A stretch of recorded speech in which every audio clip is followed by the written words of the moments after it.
Hello बच्चों, आज हम देखेंगे दौरान 12 आज का विषय है बीए चैप्टर नंबर 1 संचालन महत्व स्वरूप। अब देखेंगे हम लोग संचालन कार्य। संचालन के कितने कार्य है? 5। ऐसे तो वर्गीकरण के हिसाब से अलग अलग है, अलग अलग प्रोफेसर के हिसाब से, लेकिन यहाँ पर जो हम लोग ने लिया है कि संचालन का क्या कार्य, यानी कि संचालन के कौन कौन से काम, तो यहाँ पर 5 पॉइंट है। जिसमें पहला पॉइंट है आयोजन, दूसरा व्यवस्था तंत्र जिसको प्रबंधी कहते हैं, तीसरा है कर्मचारी व्यवस्था, चौथा है दोहरावनी और 5वां है अंकुश। तो सबसे पहले आयोजन किसे कहते हैं? तो आयोजन की शुरुआत जो है वो कोई भी काम करो तो सबसे पहले आयोजन करना जरूरी है। जैसे इसका एक एग्जाम्पल मैं दे देता हूँ कि हमारे घर में अगर शादी ब्याह है तो शादी को अंजाम देने के लिए हम लोग पहले से इसकी तैयारी करते हैं, यानी कि आयोजन करते हैं। अब वो तैयारी क्या है कि भाई शादी के अंदर कौन कौन से काम है, हम लोग पहले उसको जानते हैं। अब उसके बाद हम उस काम को क्या करेंगे? बांटेंगे। हर इंसान के ऊपर उसकी एक एक जिम्मेदारी हम लोग दे देंगे, और जिम्मेदारी देने के बाद वो काम को आसानी से अंजाम तक पहुंचा सकते हैं। अगर हम किसी को जिम्मेदारी ना दें, अगर उस काम को अगर हम बांटे नहीं, तो काम के अंदर हमें कामयाबी मिलेगी नहीं। यानी दूसरी चीज यहाँ पर और भी कही गई कि जिस काम को हमें करना है, बराबर है, यानी कौन सा काम करना है, किसको करना है, कब करेगा, किस तरीके से करेगा और कितने हिस्से में वो करेगा, यानी कि उसकी क्षमता, उसकी ताकत कितनी है उस काम को अंजाम देने की, तो उसके बारे में जानकारी हासिल करनी जरूरी है।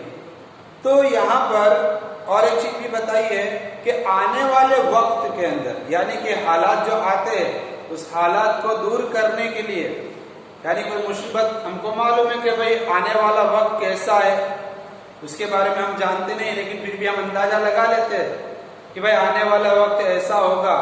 तो आने वाले वक्त के बारे में जब अंदाजा लगाते हैं तो उसके हिसाब से हमको उसकी तैयारी भी करनी रहती है। तो यहाँ पर वही चीज कही गई कि आने वाले वक्त के अंदर अगर कोई नुकसान होने वाला हो, कि कोई आफत आने वाली हो, तो हम उससे पहले उसकी तैयारी करने के अंदर लग जाएंगे।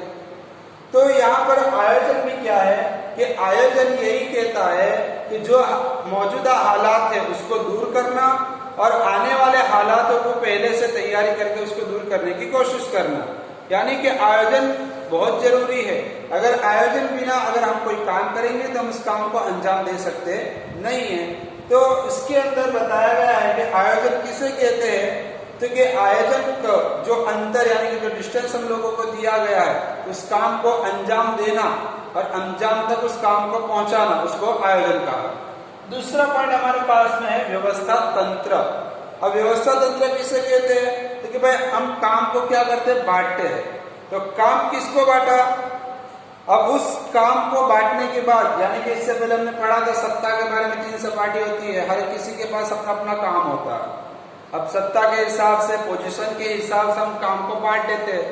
तो काम को बांटने के बाद जिसके पास जो जिम्मेदारी होती है, जिसको हमने बेचा है कि भाई कौन काम कौन सा करेगा, किसके पास कौन सा काम आएगा, तो हमने इस काम को बांट दिया।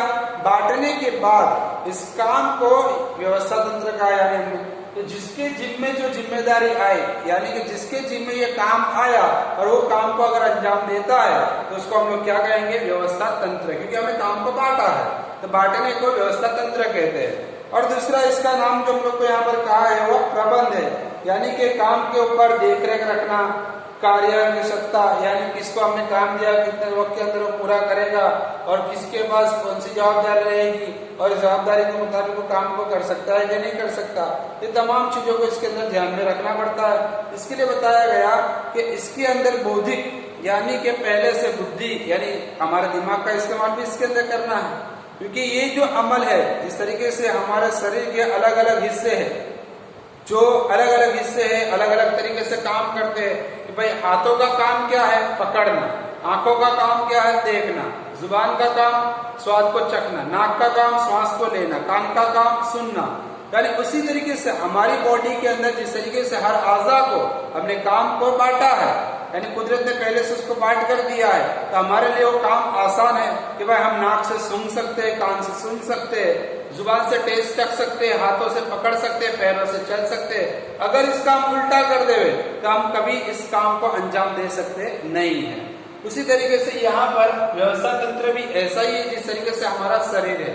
तो उसके बाद यहाँ पर दूसरी चीज हम लोग को बताए कर्मचारी व्यवस्था, यानी कि जिस तरीके का काम है उस तरीके से हम लोग को क्या करना पड़ेगा कि उस तरीके से हमको कर्मचारी की व्यवस्था करनी पड़ेगी कि जितना बड़ा काम उतने ज्यादा कर्मचारी, जितना छोटा काम उतने कम कर्मचारी।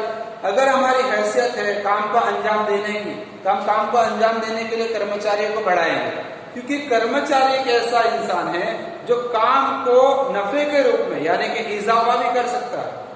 क्योंकि काम करने के लिए हम जिस कर्मचारी को अपने यहाँ रखते हैं, अगर वो मेहनत के साथ और अच्छे तरीके से और दिल से अगर उस काम को अगर वो अंजाम देता है तो हमारी कंपनी या हमारे काम को वो बढ़ावा कर सकता है, यानी हमारा काम प्रॉफिट के रूप में हो सकता है, यानी कि नफे के रूप में हो सकता है। क्योंकि ये एक हार्ड पिंजर जैसा ही है व्यवस्था तंत्र के कर्मचारी व्यवस्था एक हार्ड पिंजर जैसा ही है कि जितना इसके ऊपर मेहनत के जितना ध्यान दिया जाएगा कौन सी हड्डी किसके अंदर जुड़ी इस तरीके से, तो इस काम को अंजाम देना बहुत आसान हो जाएगा। ये कंपनी को ऊपर लाने के लिए सबसे पहले हमारे पास ये कर्मचारी ही है। ये कर्मचारी के साथ अगर हमारा बर्ताव, हमारा इसके साथ का संबंध जो है अगर सही है तो ये काम को अच्छी तरीके से निभाएगा, इससे हमारी कंपनी ऊपर आ सकती है। क्योंकि इनको तो अपने पगार के हिसाब से चलता है, अगर वो पगार के हिसाब से अगर चलेगा, काम को अंजाम सही से नहीं देगा तो नुकसान हमारा ही होता है। अगर इनके साथ में व्यवहार अच्छा रखकर अगर हम काम को सही से करेंगे, इनके पास काम को सही से लेंगे तो हमारा काम आसान हो जाएगा और काम के हिसाब से हमारा कोई इजाफा भी हो सकता है। तो संख्या के हिसाब से यानी कि इनके अंदर भी, कर्मचारियों के अंदर भी अलग अलग तरीके का नॉलेज होना जरूरी है। इनकी लायकात देखनी चाहिए कि कौन कितना पढ़ा लिखा है, उनका दिमाग कितना शातिर है, कि कौन कितना दिमाग चलाता है। अगर उनके अंदर ये सारी खूबी है, उनके अंदर ये सारी चीजें मौजूद है, तो उस हिसाब से हम उसको क्या करें, अलग अलग डिपार्टमेंट के हिसाब से उसको बांटे। तालीम उनके अंदर कितनी उस हिसाब से उनको, यानी जब जब उनके पास जो जो लायकात है, लायकात के हिसाब से अगर उनके पास काम लेंगे तो हमारा काम उतना ही आसान हो जाएगा। उसके बाद इन कर्मचारियों को अगर हम लोग बढ़ती यानी कि इसका पोस्ट बढ़ा दें, यानी कि जिस काम के ओहदे को अगर हम लोग इनके काम के ओहदे को बढ़ाएंगे तो हम लोग कर्मचारियों का दिल जीत सकते हैं और कर्मचारी आसानी से उस काम को अंजाम दे सकता है। अगर कोई कर्मचारी काम चोर हम उसको निकाल भी सकते हैं। ऐसे बहुत सारे हालत हमारे अंदर आते हैं जिसके अंदर कर्मचारी को बढ़ाना, ऊपर की पोस्ट के ऊपर ले जाना, बढ़ती करना जिसको बोलते हैं, निकाल देना, ये सारी चीजें इसके अंदर मौजूद है। उसके बाद हम लोग को बताया दोहरावनी। दोहरावनी किसे कहते हैं कि जब कोई काम किसी के समझ में नहीं आता तो उस काम को समझाने के लिए उसको दोहरावनी यानी कि रास्ता दिखाना। दोहरावनी का मतलब होता है रास्ता दिखाना, यानी जब काम के अंदर रुकावट पैदा होती है तो उस रुकावट को दूर करने के लिए कर्मचारी को रास्ता दिखाना चाहिए, उनको सही समझ देनी चाहिए ताकि वो काम को सही से अंजाम दे सके।